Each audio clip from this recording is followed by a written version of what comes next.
성전 안에 있는 모든 구조물이라든가 성전 안에서 예배를 위한 모든 기구들이 전부 다 장차 와서 구속을 이루실 메시아를 상징하고 그 사역을 해석을 해주는 구조물들입니다.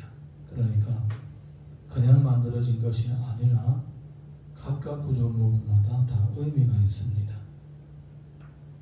안에 있는 제일 먼저 만든 언약궤와 그리고 떡상, 그리고 금초대, 천막, 이런 것들 다 하나님의 성품, 그리고 메시아의 사역과 성품, 이런 것들을 드러내고 있습니다.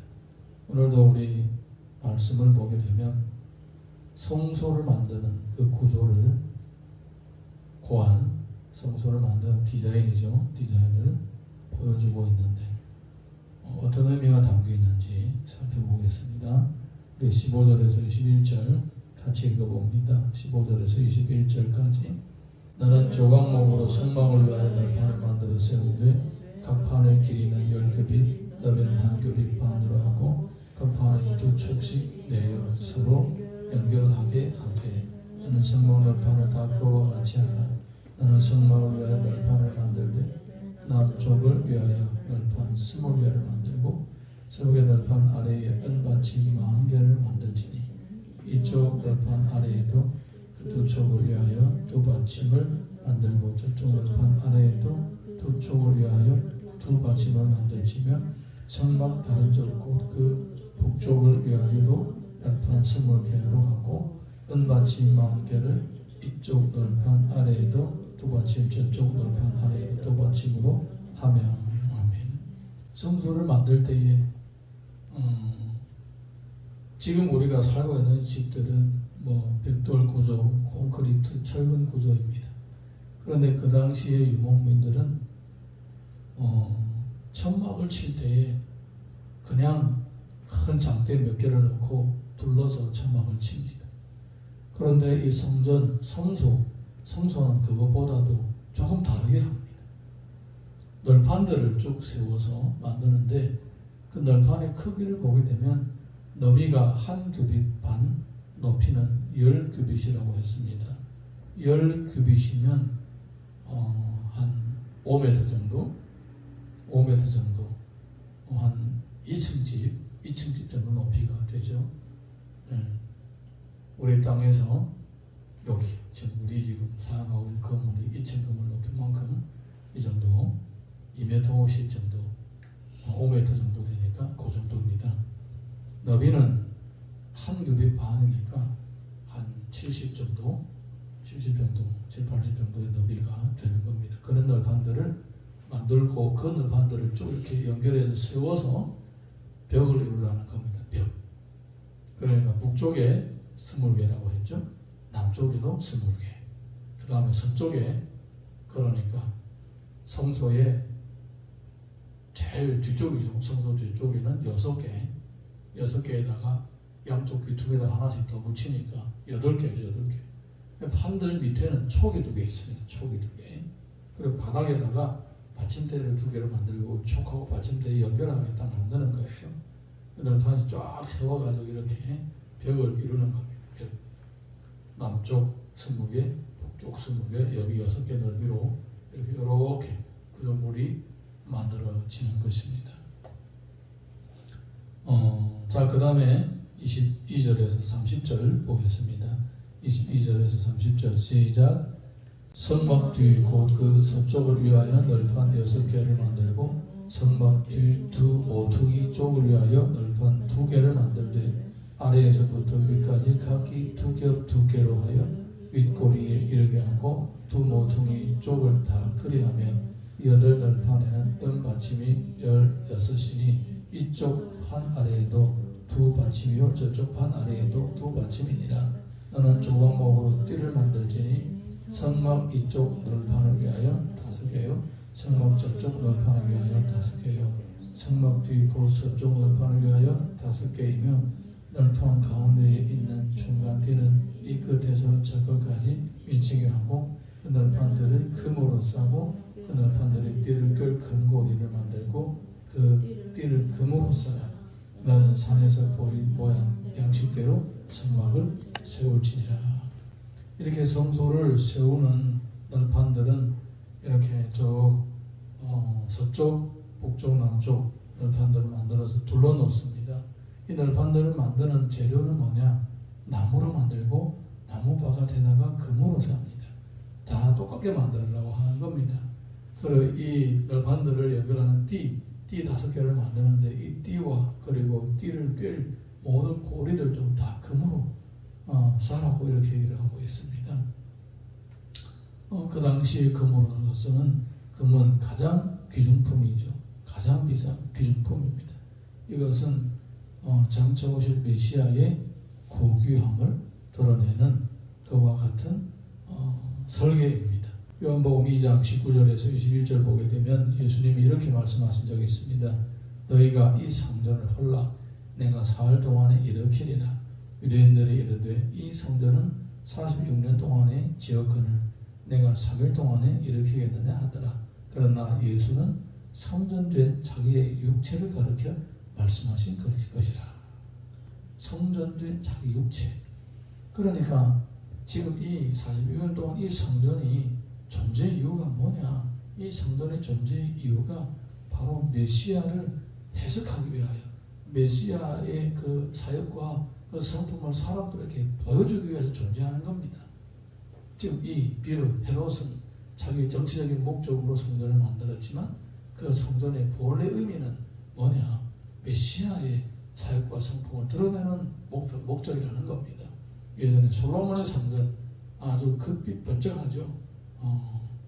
그렇게 금빛 번쩍해도 그 존재의 목적은 장차 오신 메시아의 고귀함을 나타내는 그와 같은 성전이라는 겁니다. 그리고 모세 시대의 성소, 널판으로 만드는 성소도 더 말할 거 없습니다. 나무로 만들고 그리고 바깥에 금으로 쌓습니다. 왜 그렇게 만들겠습니까? 예수 그리스도의 성육신을 보여주는 것입니다. 그 고귀함이지만 그 고귀함의 안에는 사람의 이 몸이라는 겁니다. 성육신 이런 것들을 보여주고 있습니다. 그래서 사람들이 성전으로 갈 때에 그냥 저거는 건물이다, 저 안에 복이 있다 이렇게 보면 안 된다는 겁니다. 저 성전 자체는 장차 오실 메시아의 그 몸을 상징하는 것이다. 구약시대 사람들은 이렇게 성전에 대한 의미를 알고 있어야 된다는 것입니다. 사실 그걸 모르고 건물로만 화려하다, 야 저 비싸다, 저걸 훔쳐다 팔면 돈 꽤나 되겠다 이렇게 생각하면 안 된다는 거예요. 그거는 예수님의 성품을 보여주는 겁니다.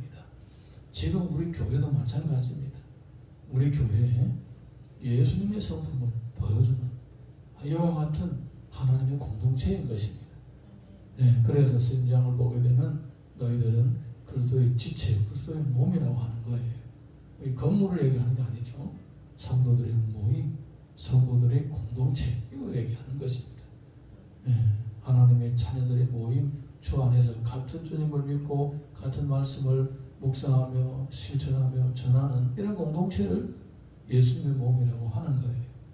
내 공동체가 야 내가 여기다 물건을 팔면 잘 팔리겠다. 사람 많네. 이 교회는 작으니까 가서 얼마 못 팔고 저기는 몇만 명 되니까 저기 내가 들어가서 상도로 거기서 신앙생활하게 되면 물건을 많이 팔겠네. 이렇게 생각하게 되면 그건 교회 의미를 모르는 거예요. 그 교회의 본래 의미를 해석하는 거예요. 왜 교회가 사람이 많든지 적든지 10명이든지 1000명이든지 10,000명이든지 이것은 예수 그리스도의 몸을 상징하는 것입니다. 예수 그리스도의 성품과 사역을 드러내는 그런 공동체인 거예요. 자, 그 다음에 31절에서 37절 읽어보겠습니다. 31절에서 37절 시작. 너는 정색, 자색, 홍색 실과 가늘게 꼰 배실로 짜서 휘장을 만들고 그 위에 그릇들을 정교하게 수놓아서 금갈고리를 내 기둥 위에 늘어뜨리되 근데 기둥을 조각목으로 만들고 금으로 싸서 내 은받침 위에 둘치며 그 휘장을 갈고리 아래에 늘어뜨린 후에 증거배를 그 휘장 안에 들여놓으라. 그 휘장이 너희를 위하여 성소와 지성소를 구분하리라. 너는 지성소에 있는 진국의 위에 속죄소를 두고 그 휘장 바깥 북쪽에 상을 놓고 남쪽에 등대를 놓아 상과 마주하게 할지며 청색자세 홍색실과 가늘게 꼰 배실로 수로와 짜서 성막모를 위하여 휘장을 만들고 그 휘장모를 위하여 기둥 5을 조각목으로 만들어 금으로 싸고 그 갈고리로 금으로 만들지며 그 기둥을 위하여 받침 5개를 놋으로 부어 만들지니라. 아멘. 그리고 뭐를 만드냐? 성소를 조각목으로 벽 이루고 그리고 위에다가 4겹의 이 천막을 치죠. 4겹의 천막을 칩니다. 천사를 수놓는 것을 치고 그 다음에 염소 털로 짠 것을 치고 그 다음에 붉은 물들인 순양의 가죽으로 치고 맨 위에 수달의 가죽으로 이렇게 칩니다. 이제 막 이루어지죠. 그리고 그 안에는 어떻게 하냐? 안에는 절반을 나누는 거예요. 절반을 나누어서 또 천사가 수놓아져 있는 청색, 자색, 홍색 실과 가늘게 꼰 배실로 두껍게 휘장을 만드는 거예요. 휘장을 만들어서 안에 지성소와 밖의 성소를 나누는 거예요. 그리고 이 안에 지성소와 밖의 성소를 이 지탱하는 이 휘장을 지탱하는 기둥 넷을 씌우라는 겁니다. 기둥 4개. 하나, 둘, 셋, 넷 이렇게 4 세워가지고 휘장을 버티게 이렇게 만들어 놓은 거예요. 밑에다가 받침 각각 하나씩 만들어서 이렇게 문이 아니고 그냥 휘장을 이렇게 가려주는, 휘장을 버텨주는 그와 같은 4개의 기둥이 있죠. 그 안에는 성소입니다. 성소 안에 지성소죠. 지성소 안에는 언약궤, 증거궤가 들어있는 거예요. 증거궤에는 속죄소가 있고, 그리고 성소에는 뭐가 있느냐? 성소에는 북쪽에는 떡상이 있습니다. 그 남쪽에는 금 촛대가 있습니다. 이렇게 안에 이렇게 만들어지는 것입니다. 이렇게 만들어지면서 여기 성소가 완성되는 겁니다. 지성소와 성소. 그러니까 우리가 하나님 앞에 갈 때에 반드시 이와 같은 뭔가가 의식을 통하여 하나님 앞에 나가야 되는 것인데, 그 무엇이냐? 이 휘장이 굉장히 중요한 의미가 담겨 있습니다. 이 휘장도 예수 그리스도의 몸을 상징하는 것입니다. 마태복음 15장 37절에서 38절 보게 되면 예수께서 큰 소리를 지르시고 숨지시니라. 이에 성소 휘장이 위로부터 아래까지 찢어져 투명되니라. 원래는 성소하고 지성소 사이가 이 두꺼운 휘장으로 막혀져 있습니다. 그런데 예수님이 십자가에 못 박혀 죽으실 때에 휘장이 위에서부터 아래까지 쫙 찢어졌다는 겁니다. 위에서부터 아래까지 찢어졌다는 것은 하나님이 찢으셨다는 거예요. 사람이 찢으면 밑에서부터 위로 찢겠죠. 근데 위에서부터 아래로 찢어졌습니다. 하나님이 찢으셨다는 의미입니다. 그러니까 하나님께서 예수 그리스도를 속죄 제물로 삼으시고 그러하여 죽게 하심으로써 성소와 지성소 사이에 가로막힌 것이 열리게 된 거예요. 할렐루야. 네, 그러니까 우리가 하나님 앞에 직접 나가서 예수님의 이름으로 주님과 기도하고 대화하고 대면할 수가 있게 되었다. 이렇게 된 것입니다. 이 성전의 성소의 이런 모든 구조물을 보게 되면 예수 그리스도를 상징하는 것입니다. 그러니까 오늘 우리가 이렇게 성경을 읽으면서 예수님을 믿고 2000년 전에 오시고 예수님을 믿고 신앙생활을 하고 또 교회를 통하여 양육받고 세워지고 주의를 하게 되는 이 모든 과정 가운데는 여기에 뭐가 깔려있는가? 예수님의 성품과 사역이 깔려있는 것입니다. 만약에 내가 이 전도를 받고 교회 다니면서 신앙생활하고 양육받으면서 예수님이 어떤 분이시다, 예수님이 나를 통하여 무엇을 하실 것인가, 이 답을 찾지 못한다면 그는 예수님을 제대로 못 믿는 거예요. 우리가 처음 교회 다닐 때는 잘 모르죠. 그래서 시간이 지나면서 말씀을 읽고 성령 감동 받고 또 교회를 통하여 목회자나 믿음의 선교를 통하여 이렇게 지도를 받으면서 이와 같은 답을 찾아 나가야 되는 거예요. 할렐루야. 신앙생활이라는 것은 나의 필요만 채워가는 걸로 끝나는 게 아니에요. 나의 필요, 내가 몰고 입을 것을 채워가고 건강하고 장수하고 가족들이 잘 되고 자리들 잘 되고 이런 것에만 집중하다 보게 되면 이거는 그냥 일방적인 거예요. 일방적인. 하나님이 우리에 대한 요구를, 하나님께서 우리에 대한 소원을 모르시는 거예요. 그러면 일방적인 신앙생활을 하는 거예요. 부부가 50년 살아도 서로를 모르는 것처럼 그냥 피상적인 관계를 가지게 될 수밖에 없는 거예요. 진정한 관계는 나의 필요도 상대방에게 알려주고 상대방 필요가 뭔지도 알면서 채워줘 가면서 이 관계가 튼튼해지고 건강해지는 거예요. 하나님과 나 사이에도 마찬가지입니다. 내가 성경에 있고 믿음 생활하고 또 교회를 통하여 세워지고 양육받으면서 이 하나님의 성품을 알게 되고 하나님이 나를 통하여 가져고자 하시는 사역이 뭔지 깨달음으로써 내가 그걸 헌신하고 섬기면서 더더욱 하나님의 마음에 들어가면서 하나님 마음에 들면서 점점 더 세워지는 것입니다. 그걸 가르쳐 주께 더 가까이 나아간다. 그걸 가르쳐 성화라고 하는 것입니다. 그래서 성경에서 또 너희가 먼저 하나님의 나라와 하나님의 의를 구하라는 것이 바로 그 얘기입니다. 다른 얘기 아니에요. 그 얘기. 오늘도 우리가 하루를 신앙생활하면서 성경을 읽고 묵상하고 실천하고 또 주 안에서 양육받고 훈련받고 세워지면서 현재의 지금 우리 가운데서 역사하시는 하나님의 성품과 그리스도의 구속의 사역을 하나하나 발견해 나갈 수 있기를 예수님 이름으로 축원합니다.